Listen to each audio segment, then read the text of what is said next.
হাতিরঝিলের যুবদল নেতা গুলিবিদ্ধ। রাজধানীর হাতিরঝিলের দুর্বৃত্তদের গুলিতে আরিফ সর্দার নামের এক যুবক আহত হয়েছেন। তার অবস্থা আশঙ্কাজনক বলে জানিয়েছেন চিকিৎসক। গত শনিবার দিবাগত রাতে মোড়লগল্লি এলাকায় এ ঘটনা ঘটে। আরিফ মাদারীপুরের শিবচর উপজেলার পাঁচচর হুগনা বালিকান্দি গ্রামের গিয়াসউদ্দিন সর্দারের ছেলে। ডোমরা স্টাফ কোয়ার্টারে ভাড়া থাকেন। তিনি এই এলাকা ৩৬ নম্বর ওয়ার্ডের যুবদলের একজন সদস্য।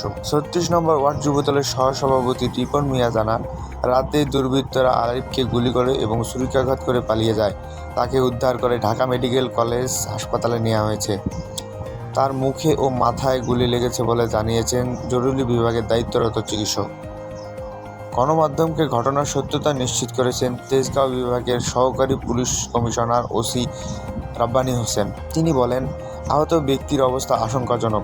আমরা ঘটনার সিসিটিভি ফুটেজ সংগ্রহ করেছি। এই ঘটনাটি যারা ঘটিয়েছে তাদেরকে শনাক্ত করার চেষ্টা চলছে।